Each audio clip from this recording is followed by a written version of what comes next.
నువ్వు కూడా రాయి, నువ్వు కూడా రాయొచ్చు.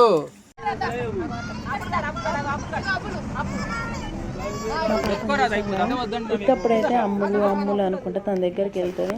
ఇలా తన కాస్ట్యూమ్ తన డ్రెస్సెస్ చూసి బయట వెళ్ళట్లేదు అనమాట. అసలు ఇంతకీ ఫంక్షన్ ఎవరిది అనుకుంటున్నారు కదా, మా మేనకోడలు అనమాట. సారీ, మా మేన మరదల్ది. మా ఇంట్లో ఫంక్షన్ అనమాట. అంత ఎంజాయ్ చేస్తున్నాం. అందుకనే ఇంకా నేనైతే 8:39కి వెళ్ళాను అనమాట. నేను వెళ్ళేలోపు సగం అయిపోయింది అనమాట హల్దీ. అప్పటికి సగం అయిపోయింది.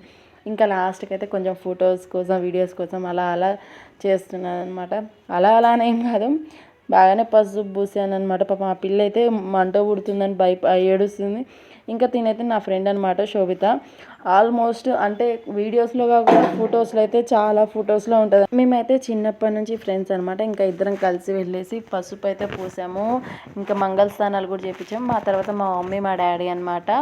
ఇంకా వాళ్ళు కూడా మంగళ స్థానాలు చేయించేసారు. మళ్ళీ మేము నెక్స్ట్ కొన్ని ఫొటోస్ కోసం స్టిల్స్ కోసం అయితే అలా మంగళ స్థానం చేయించినట్టు ఫొటోస్ దిగామన్నమాట. మాది అయిపోయాక ఇంకా రిలేటివ్స్ అందరు కలిసి స్టిల్స్ అయితే పెట్టిస్తున్నారు అనమాట. కెమెరామెన్ అనేది అయితే మా ఊరే అనమాట. చాలా ఓపికతో తీస్తాడు. ఇంకా మా ఇంట్లో ఏ ఫంక్షన్ అయినా అన్ననే వస్తాడనమాట. నేను పూసుడికి పాప అదైతే నన్ను కొట్టాలనిపించింది. మంట పుడుతుంది అక్క అని చెప్పింది. కానీ నేను అదేం వినకుండా పూస్తూనే ఉన్నా. ప్రతి ఒక్క ఆడపిల్లకి మెచ్యూర్డ్ ఫంక్షన్ అనగా పెళ్ళి అనగా లైఫ్లో అవి ఒక తెలియని మెమొరబుల్ కదా.